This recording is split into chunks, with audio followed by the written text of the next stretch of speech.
The ashes still fell like snow over Seoul. Dae-ho Kim crouched behind the twisted remains of what used to be a subway entrance. His military uniform was torn and covered in dust. 3 weeks had passed since the alien ships had appeared in the sky. 3 weeks since they had turned his city into a graveyard. He pressed his finger to the small radio device in his ear. "Status report," he whispered. "Sector 7 is clear," came Bo-Ra-Lee's voice through the static. "No alien patrols detected." Dae-ho nodded to himself. Bo-Ra was hiding in the underground tunnels with the other survivors. She had been a quantum physicist before the attack. Now, she was just another person trying to stay alive. The Vorthak Empire ships hung in the sky like metal clouds. They were huge and dark, blocking out the sun. Their commanders thought they had won. They thought humans would give up after seeing their cities burn. They were wrong. "Tae-min, what do you see on your screens?" Dae-ho asked into his radio. "Same as yesterday," Tae-min Park replied from his hidden computer station. "The aliens are just sitting there. They are not even trying to land troops. They think we are beaten." "Good. Let them think that." Dae-ho moved carefully through the rubble. Every step had to be silent. The aliens had flying machines that could see movement from far away, but they were lazy now. They thought all humans were either dead or too scared to fight. They did not know about the network. In bunkers deep underground, people worked day and night. Scientists, engineers, soldiers, and ordinary citizens had joined together for one purpose. The aliens had made a mistake. They had given humans time to think. "Ji-woo, are you getting signals from the other cities?" Dae-ho asked. "Yes, sir," Ji-woo. Choi answered from her communication center 50 meters below ground. "Tokyo team reports ready. London team reports ready. New York team reports ready. All teams worldwide are ready." Dae-ho smiled for the first time in weeks. The aliens thought. They were smart. They had studied human wars. They knew how humans usually fought. They expected panic, confusion, and quick surrender. But humans had never faced extinction before. Bo-Ra's voice came through the radio again. "Dae-ho, the calculations are almost complete. The orbital positions are perfect. In 2 days, we can begin." "Understood. Keep working." Dae-ho remembered the day the ships had arrived. People had screamed and run in the streets. The government had tried to negotiate. The military had fired missiles that bounced off the alien shields like stones. Then the bombardment had started. The aliens had been precise. They had targeted only the biggest cities. 12 cities around the world had been destroyed in 1 hour. Millions of people had died instantly. The message was clear: surrender or watch more cities burn. But something strange had happened after that first day. Instead of chaos, there had been silence. Instead of panic, there had been organization. Every surviving government, every military base, every research center had received the same message through secret channels. Go underground. Stay hidden. Wait for orders. The message had come from a group that called itself the Human Response Network. Nobody knew who started it. Some said it was the remains of various governments working together. Others said it was scientists who had seen this attack coming. It did not matter who started it. What mattered was that it worked. Tae-min had been one of the first to join. Before the attack, he had been just a computer programmer. Now he managed communications for resistance cells across the entire planet. His fingers moved quickly over his keyboard as he coordinated with teams on every continent. "Australian mining team reports 60% completion," he said into his headset. "Siberian Calculation Center reports all formulas verified. African production facilities report components ready for shipping." The aliens monitored radio signals and internet traffic from space, but they could not detect the quantum encrypted communications that Tae-min used. The technology had been experimental before the attack. Now it was humanity's lifeline. Bo-Ra worked in what used to be a subway maintenance tunnel. Her quantum computers filled the small space with blue light. She had not slept more than 2 hours at a time since Seoul had burned. Her family had been in the city when the aliens attacked. She had been at her laboratory outside the city. She was the only one left. "The mass calculations are working perfectly," she told her computer screen. "Earth's magnetic field can be modified. The quantum generators can create the resonance pattern we need. We can turn the whole planet into a weapon." Jiwoo sat at her communication station, surrounded by screens showing data from around the world. Before the attack, she had been a sergeant in the Army's communication division. Now she was coordinating the biggest operation in human history. "European teams report final assembly in progress," she announced. "South American manufacturing centers report all systems online. This is actually working." Above ground, the alien ships waited patiently. Commander Vextar stood on the bridge of his flagship, looking down at the quiet planet below. His species had conquered 47 worlds. Humans had followed the same pattern as all the others.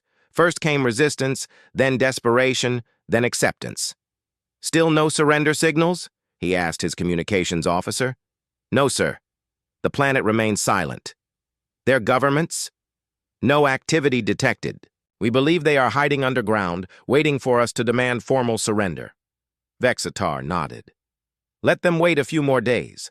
Fear will make them more cooperative." The commander did not know that in hidden factories around the world, humans were building something that had never existed before. They were not building ships or weapons in the traditional sense.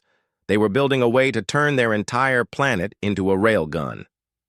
Deep in his bunker, Dae-ho looked at the reports on his screen. Every piece was falling into place. The mining operations had extracted enough iron and nickel. The manufacturing centers had built all the quantum field generators. The calculation centers had solved all the physics problems. In 2 days, the aliens would learn something new about humans. "All teams, this is command," Dae-ho spoke into his radio. "Phase 1 is complete. Begin preparations for Phase 2. Remember, they think we are mourning quietly. They think we have given up. Show them how wrong they are." Around the world, in hidden bunkers and underground facilities, thousands of humans began the final preparations. They had spent 3 weeks building, in secret while the aliens waited above. The waiting was almost over. Soon, the sky would turn human. The old subway tunnel hummed with the sound of quantum computers. Bo-Ra-Lee had not left this underground laboratory for 2 days. Her eyes were red from staring at screens, but her calculations were finally complete. "The orbital mechanics are perfect," she whispered to herself. "We can actually do this." She pressed the communication button on her desk. "Dae-ho, the math works. Earth's magnetic field can be turned into a massive railgun. We can launch anything we want at near light speed." 50 meters away, in another tunnel, Dae-ho Kim studied the reports coming in from around the world. What he saw made him smile. The aliens thought Earth was broken and helpless. They had no idea what humans had built in just 1 month. "Taemin, show me the global status," Dae-ho said into his radio. Taemin Park's fingers moved quickly across his keyboard. His screens lit up with data from every continent. "Australian mining operations are complete. They have extracted enough iron ore to build a small moon. Siberian research stations have finished all the quantum field calculations. African assembly facilities have completed construction of the field generators. What about South America? Amazon manufacturing centers are working at full capacity. They have built more quantum computers in 1 month than the whole world built. In the last 10 years, Jiwoo Choi managed the communication network from her station deep underground. Her job was to coordinate with resistance leaders on every continent. She spoke quietly into her headset. "Hyun-soo, what is your status in Australia?" she asked. "All mining operations complete," came the reply from the Australian cell leader. "We have enough raw materials to supply the entire planet. The aliens still think we are just collecting metal for rebuilding cities?" "Yoonji, how are things in Europe?" "Perfect," the European coordinator answered. Our underground factories are producing components faster than ever before. The aliens fly over us every day but see nothing. They think the factories were destroyed. Dongwu, report from Africa. Manufacturing is ahead of schedule, the African operations leader said. We have built quantum field generators in every major underground facility. Each generator is the size of a building, but they are all hidden perfectly. Yanwu, South America status? Amazon operations are incredible, came the reply. We have turned the entire underground river system into a manufacturing network. The aliens see only jungle above. They do not know we have built a technology center larger than any city. Jiwoo smiled as she coordinated the reports. 1 month ago, these people had been strangers from different countries. Now they worked together like parts of one giant machine. Above ground, the alien ships continued their patrol patterns. Commander Vextar was beginning to feel impatient. Usually, conquered species surrendered within 2 weeks. Humans had been silent for almost a month. Communications officer, any change in human activity? He asked. No, sir. We detect some movement, underground. But it appears to be refugees hiding in tunnels and basements. No military activity, no government signals, no surrender attempts. What about their manufacturing centers? All major factories were destroyed in the initial bombardment. We see no industrial activity anywhere on the planet. Vextar did not know that humans had moved their entire industrial capacity underground in just 30 days. While his ships patrolled the surface, below ground, the largest construction project in human history was taking place. In the Amazon, Yanwu directed teams of engineers who worked in underground chambers carved from living rock. Massive quantum computers filled spaces the size of football stadiums. These computers ran calculations that would determine the exact trajectory of every projectile Earth would fire. The targeting systems are operational, Yanwu reported to the global network. We can hit any target in Earth orbit with perfect accuracy. The aliens will not even have time to understand what is happening. In Siberia, teams of scientists worked in research stations built inside ice caves. They had solved the physics problems that would allow Earth itself to become a weapon. The planet's magnetic field could be modified using quantum field manipulation. The energy requirements were enormous, but they had found a way. In Africa, Dongwu supervised the assembly of field generators in mines that went kilometers deep into the Earth. Each generator was a masterpiece of human engineering. Together, they would create a magnetic field pattern that covered the entire planet. The field generators are ready, Dongwu told the global network. When activated, they will turn Earth's magnetic field into the largest railgun ever built. We can launch projectiles from anywhere on the planet to any point in space. In Australia, Hyun-Soo managed mining operations that had extracted enough iron, nickel, and rare metals to supply the entire project. Human mining technology had advanced, more in 1 month than in the previous decade. Desperation had made humans incredibly innovative. We have enough raw materials, Hyun-Soo reported. Every quantum field generator has the metals it needs.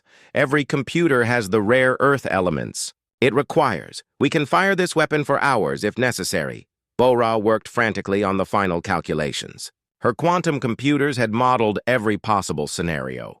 Earth's magnetic field could be modified to create a planet-wide mass driver.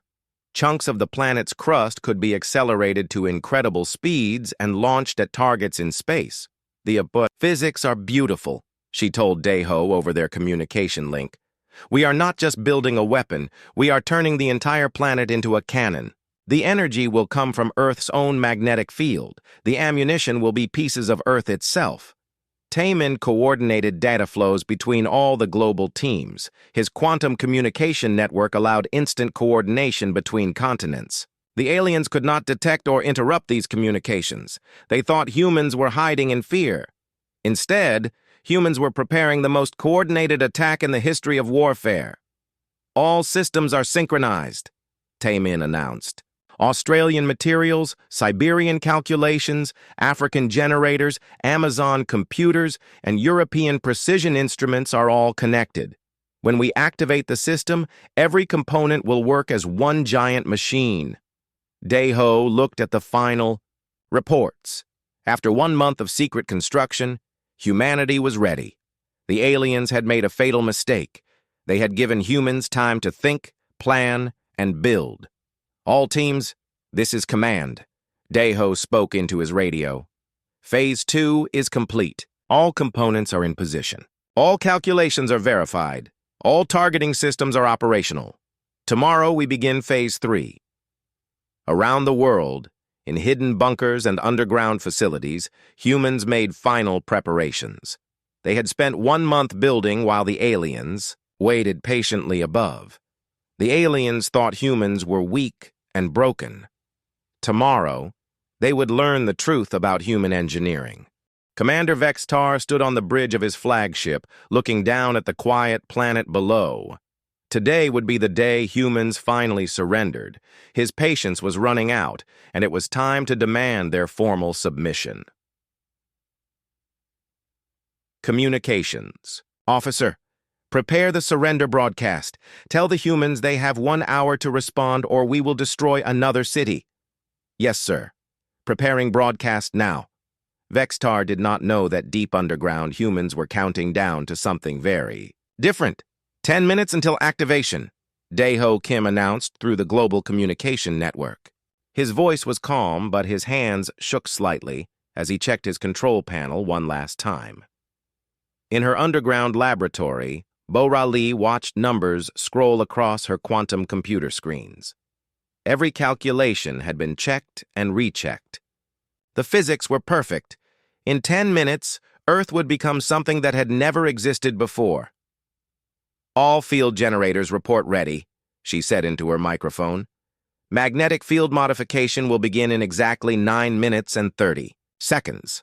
Around the world, teams of humans made final preparations. In Australia, Hyun-Soo watched as massive conveyor systems moved chunks of iron ore into launch positions. Each piece was the size of a small building. When accelerated to near light speed, each chunk would hit with the force of a nuclear bomb. Australian. Launch sites ready, Hyun-Soo reported. We have enough ammunition for extended bombardment.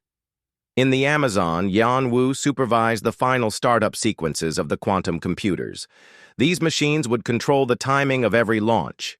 The targeting had to be perfect. Every alien ship had to be hit at exactly the same moment.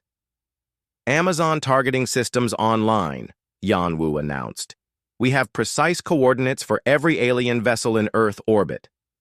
In Siberia, teams of scientists activated the quantum field generators that would modify Earth's magnetic field. The energy requirements were enormous. For a few minutes, Earth would use more power than humans had ever generated before. Siberian field generators activating, came the report. Magnetic field modification beginning in 5 minutes. In Africa, Dongwu watched as kilometer-deep mines prepared to become launch tubes. The quantum field generators would turn these deep shafts into railgun barrels. Each mine would fire multiple projectiles at incredible speeds. African launch systems ready, Dongwu reported. All mines are prepared for simultaneous firing. In Europe, Yunji coordinated the precision timing systems that would synchronize the global attack. Every projectile had to be launched at exactly the right moment. The aliens would have no time to react or escape. European timing systems active, Yunji announced. Global synchronization confirmed. All systems ready. Ji-Woo Choi managed the communication network that connected every team around the world. Her screen showed green lights from every continent. After 1 month of secret preparation, humanity was ready. All teams report ready for Phase 3, Ji-Woo told Daiho. Global activation in 3 minutes. Taemin Park monitored the alien ships through hidden sensor networks. The aliens had no idea what was about to happen. Their ships maintained the same lazy patrol patterns they had used for weeks. Enemy positions confirmed, Taemin reported. 17 ships in high orbit, 23 ships in low orbit, all targets identified and locked. Above ground, Commander Vexitar was about to broadcast his surrender demand when something strange happened. His sensor officer looked up from her station with confusion on her face. "Sir, we are detecting unusual energy readings from the planet's surface." "What kind of readings?" "Unknown, sir. Massive electromagnetic fluctuations. They appear to be coming from multiple locations around the globe." Vexitar frowned. "Are the humans attempting some kind of primitive attack?" "Unknown, sir. The energy signatures are unlike anything in our database." Down in his bunker, Daeho watched the final countdown on his screen. 60 seconds to activation. All teams prepare for launch. Bo-Ra's quantum computers showed the magnetic field modification beginning. Around the planet, quantum field generators started changing the very nature of Earth's electromagnetic field. The planet was becoming a weapon. "Magnetic field modification successful," Bo-Ra announced. "Earth's magnetic field is now configured as a mass driver. We can launch projectiles at 90% of light speed." 30 seconds, Daeho counted down. "Remember, everyone fires at exactly the same moment. We get one chance at surprise." On his flagship, Vexitar watched his instruments go crazy. "What is happening down there?" "Sir, the entire planet appears to be generating a massive electromagnetic field. Energy readings are off our scales. Are there weapons targeting us?" "Sir, I do not think they have weapons. The energy is coming from the planet itself." 10 seconds, Daeho announced to the world. "All teams ready, 5 seconds. 4, 3, 2, 1, fire." Around the planet, quantum field generators activated. Simultaneously, Earth's magnetic field became a railgun that covered the entire world. Deep mines became launch tubes. Chunks of iron and rock accelerated to incredible speeds in seconds. The ocean began to glow as the magnetic field transferred enormous energy to the projectiles. The atmosphere itself became part of the launch system. Earth's sky turned white hot as pieces of the planet shot upward at near light speed. Commander Vexitar had 3 seconds to understand what was happening. His sensors showed hundreds of projectiles moving toward his fleet at impossible speeds. His weapons officer screamed something about incoming projectiles, but there was no time to react.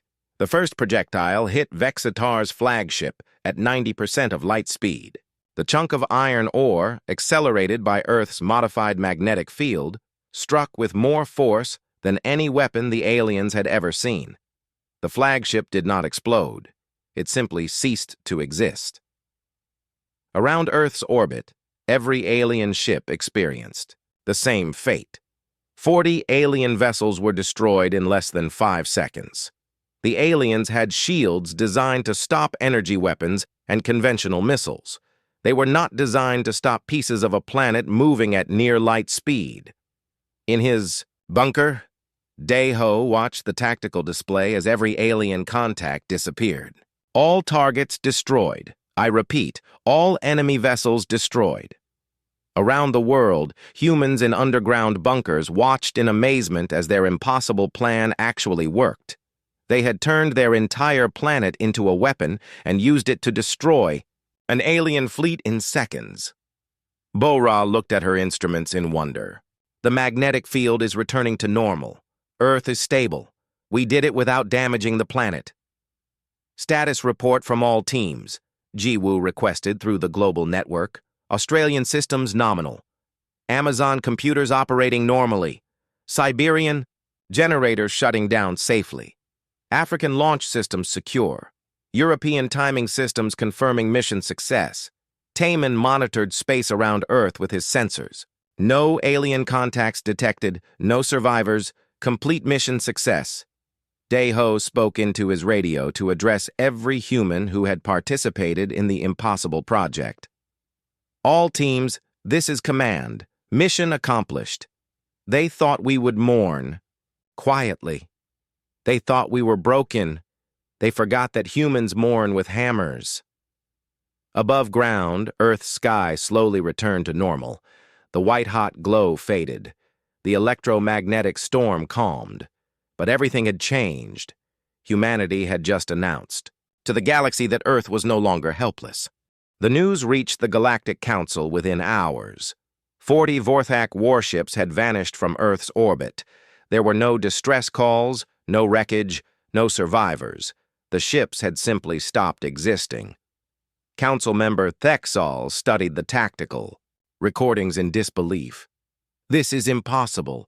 The humans have no space fleet. They have no advanced weapons. How did they destroy a Class 7 invasion force? Admiral Korveth replayed the sensor data for the third time. According to these readings, the humans turned their entire planet into a weapon. They used quantum field manipulation to modify their world's magnetic field. Then they launched pieces of their own planet at our ships. The energy requirements alone should have killed every human on that world, Thexal said. How did they generate that much power? That is not the most concerning part, Admiral Korveth replied. The concerning part is the timeline, from orbital bombardment to complete fleet destruction in 37 days. 37 days. On Earth, humans were not celebrating. They were preparing for what came next. Daeho Kim knew the aliens would not accept this defeat quietly. More ships would come, and they would be ready for Earth's planetary weapon. Sun Ho, what have you learned from the wreckage? Daeho asked over the communication network. Sun Ho had been an astronaut before the invasion. Now he led teams that collected and studied the debris from the alien ships. The pieces that survived the high-speed impacts were scattered across Earth's orbit. Their technology is incredible, Sun Ho reported from the orbital collection station. The hull materials are stronger than anything we have ever seen. Their energy systems use principles we are just beginning to understand. But there is something else. What? Their computers contain star charts, navigation data. We now know the locations of every alien world within 50 light-years of Earth. Miran had been an engineer before the invasion. Now she studied alien technology and designed improvements to Earth's defense systems. She worked in a laboratory filled with pieces of Vorthak ships. I can do better than adapt their technology, Miran told her research team. I can improve it. These aliens built their ships to last for centuries. We will build weapons that last for minutes, but hit like exploding stars. Haywan had been a diplomat before the invasion. Now she prepared for the inevitable moment when aliens would try to communicate with Earth again. She studied alien languages and customs from the captured computer data. We need to be ready for negotiations, Haywan told Daeho. The next contact will not be an invasion force. It will be diplomats trying to understand what happened here. Jae Sung had been a military strategist before the invasion. Now he planned Earth's expansion beyond the home planet. The aliens had made a mistake by showing humans that there were other worlds out there. We cannot stay defensive forever, Jae Sung said during a strategy meeting. If we want to survive, we need to control space around Earth. We need to build weapons that can reach their worlds before they reach ours. 6 months after the destruction of the Vorthak fleet, the Galactic Council made their first major decision about Earth. They would send another fleet to investigate what had happened. Admiral Korveth commanded the second expedition personally. His fleet was larger and better prepared than the first. 50 ships approached Earth's solar system, ready for anything humans might try. They never reached Earth. The fleet vanished completely while still crossing the outer solar system. No wreckage was found. No distress signals were sent. The ships simply disappeared, as if they had never existed. How is this possible? Council member Thexal demanded during an emergency session. They destroyed our ships before they even reached Earth. What kind of weapons do these humans have? The answer came from long-range sensors monitoring the Sol system. What they detected made no sense according to known physics. There were artificial gravity wells where empty space should be, energy signatures that violated the laws of science, and something massive was being built around Earth's sun. Sun Ho directed the construction of Earth's first stellar engineering project. Humanity had learned to build on a planetary scale. Now they were learning to build on the scale of a solar system. The asteroid mining operations are ahead of schedule, Sun Ho reported to Earth Command. We have converted every large asteroid in the solar system into a kinetic weapon. Jupiter's moons are now manufacturing centers. Saturn's rings have become a sensor array that can detect approaching ships from dozens of light years away. So Young had been a quantum physicist before the invasion. Now she led the team that had solved faster-than-light communication. Her breakthrough allowed instant coordination across the entire solar system. The quantum communication network is operational, So Young announced. We can coordinate attacks across the entire solar system in real time. Any ship entering our space will face simultaneous attacks from multiple directions. Myran supervised the construction of weapons platforms throughout the solar system. Each platform was hidden inside what appeared to be natural objects. Asteroids, comets, and moons had been converted into weapon systems. The Sol defense perimeter is 30% complete, Myran reported. Every major object in the solar system now contains weapons capable of destroying alien ships. We have turned our entire star system into a fortress. The third alien expedition was larger than the first two combined. 200 ships approached the Sol system, commanded by the Galactic Council's best military leaders. They were prepared for human tricks this time. They were not prepared for what they found. The human solar system had become something that should not exist. Artificial structures surrounded the sun itself. Massive rings of matter orbited between the planets. Energy readings showed technology more advanced than anything in the galactic database. The alien fleet was destroyed while still several light years from Earth. Weapons that fired faster than light reached out from the Sol system and eliminated every ship instantly. The aliens never even saw what killed them. Jae-sung watched the tactical display as the third alien fleet disappeared. Target elimination complete. No survivors detected. Solar defense network operating normally. How many ships was that? Dae-ho asked. 200 ships from 12 different alien species. They brought everything they had. And now they know we can reach them anywhere in their space. Haewon prepared Earth's first message to the Galactic Council. The time for hiding was over. Humanity was ready to announce their presence to the galaxy. The message is ready, she told Dae-ho. Should I send it? Send it. The message reached every alien world in the galaxy simultaneously. It was transmitted using quantum communication technology that the aliens did not know existed. The message was simple and clear. This is Earth. You attacked our world because you thought we were weak. You were correct. We were weak. So we stopped being weak. 3 of your fleets have approached our system. None survived. We now have complete tactical information about your worlds, your fleets, and your capabilities. You have 2 choices. Peaceful contact with humanity as equals, or we demonstrate exactly how strong we have become. The message ended with star charts showing human weapons installations throughout the Sol system. The aliens could see that Earth had built defenses capable of striking any target within 50 light years instantly. Council member Thex Al read the message with growing horror. They have turned their entire star system into a weapon. They can strike our worlds from their home system. How did a primitive species develop technology superior to ours? Admiral Corveth studied the tactical data included with the human message. They did not develop it. They built it. In 6 months, they constructed defenses that cover their entire star system. They work faster than any species we have ever encountered. The Galactic Council faced a choice they had never faced before. For the first time in their history, they had encountered a species that was not just willing to fight back, but capable of winning. The invitation arrived 2 weeks after Earth's message reached the galaxy.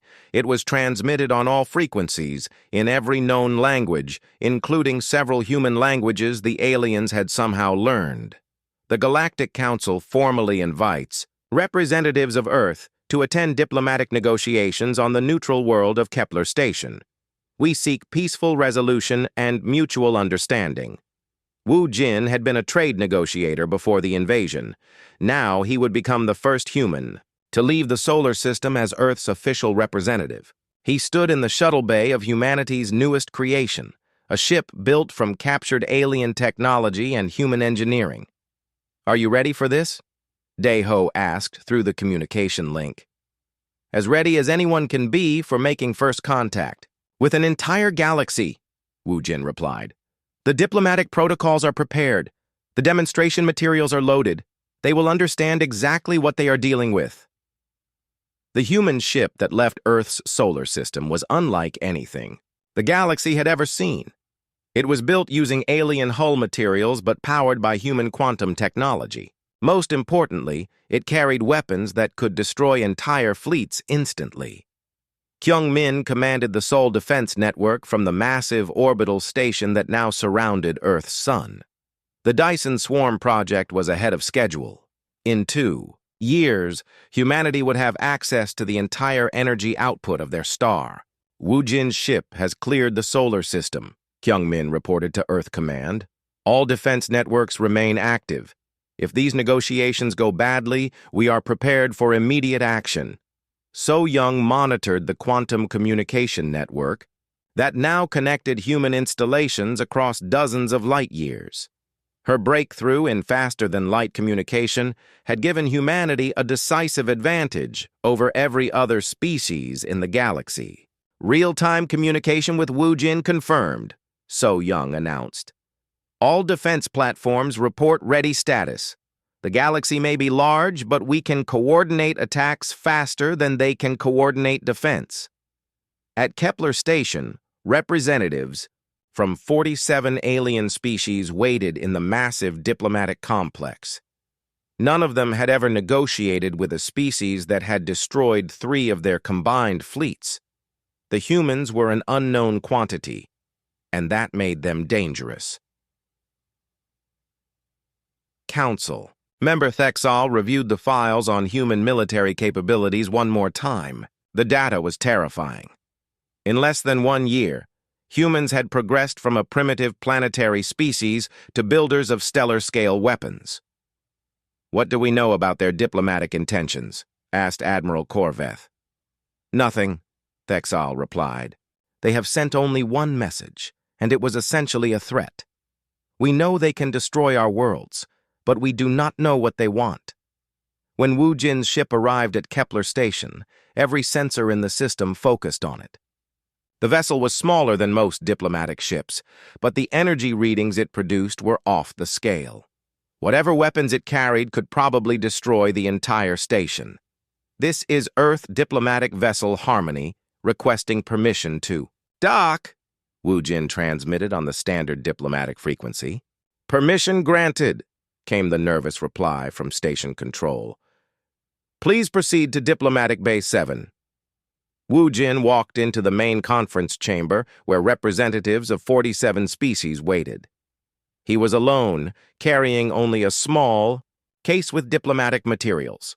The aliens had expected a large delegation with military escorts. "I am Wu Jin, speaking for the people of Earth," he said calmly. "I understand you wanted to discuss our recent interactions." Council member Thex Al spoke first. "We seek to understand the events that led to the destruction of our vessels in your system. Perhaps there was some misunderstanding that can be resolved." Wu Jin opened his case and activated a holographic projector. The display showed the Sol system as it appeared now, with weapons platforms and defense networks visible around every major object. "There was no misunderstanding," Wu Jin said. "Your species attacked Earth because you believed humans were weak. You were correct. We were weak, so we fixed that problem." The holographic display zoomed in to show individual weapons platforms. Each one was capable of destroying multiple starships simultaneously. There were thousands of them throughout the human solar system. "These installations can strike any target within 50 light-years instantly," Wu Jin continued. "We have complete tactical information about your worlds, your fleets, and your capabilities. We obtained this information from the computer systems of your destroyed ships. Admiral Corveth leaned forward. What are your intentions? Do you plan to attack our worlds? That depends entirely on your intentions toward Earth, Wu Jin replied. We have no interest in conquest or expansion. We simply want to ensure that no species ever attacks Earth again. And how do you propose to ensure that? Wu Jin changed the holographic display. It now showed star charts marking every major alien. World within 50 light-years of Earth. Red targeting indicators appeared over each world. We have built weapons that can destroy planets, Wu Jin said matter-of-factly. If any species attacks Earth, we will eliminate that species entirely. Their worlds will become asteroids. Their fleets will become dust. Their populations will become history. The chamber fell silent. No species in galactic history had ever made such a direct threat during diplomatic negotiations. However, Wu Jin continued, we prefer peaceful solutions. We propose a simple agreement. Earth will join the Galactic Council as an equal member. In exchange, we will share some of our technological advances with other species. Our quantum communication technology, for example, could benefit everyone. Council member Thexal spoke carefully. What guarantees do we have that Earth will not use these weapons offensively? The same guarantee you gave Earth before you attacked us, Wu Jin replied. None. The difference is that we actually have the power to enforce our agreements. The negotiations continued for 3 days. The aliens tried to find some limitation on human capabilities, some weakness they could exploit. They found none. Earth's defenses were absolute, and their weapons could reach any target in this region of the galaxy. On the final day, Wu Jin made Earth's final offer. Join us as partners and benefit from human technology and protection, or continue as you have and hope you never make the mistake of threatening Earth again. The vote was unanimous. Earth would join the Galactic Council as a full member with equal status. Wu Jin watched the completion of the Sol Defense Perimeter from her command post on Mars. The final weapons platforms were coming online, completing humanity's transformation of their solar system into an impregnable fortress. All systems operational, Wu Jin reported to Earth Command. Sol Defense Network at 100% capability. We can now strike any target within 100 light-years with total accuracy. Daeho received the news of successful negotiations while standing in the rebuilt city of Seoul. Construction robots worked day and night to restore what the aliens had destroyed. But the new Seoul was different. Underground, it connected to the global defense network that could turn the entire planet into a weapon in minutes. So we are officially part of the galactic community now, Daeho said to Bo-Ra as they watched the construction work. Yes, but on our terms, Bo-Ra replied. They attacked us because they thought we were weak. Now they respect us because they know we are strong. And the weapons systems? Always ready. The galaxy is large and contains many species. Some may be peaceful, but others may decide to test human resolve. When that happens, they will learn. The same lesson the Vorthak learned. Above them, Earth's sky shimmered with the controlled aurora of planetary defense systems that never slept. The planet looked peaceful, but appearances were deceiving. Earth had become something beautiful and terrible, a world that could defend itself against any threat in the galaxy. The aliens had thought Earth would mourn quietly when their cities burned. Instead, humans had turned their grief into the most powerful military force the galaxy had ever seen. The sky had turned human, and the galaxy would never be the same.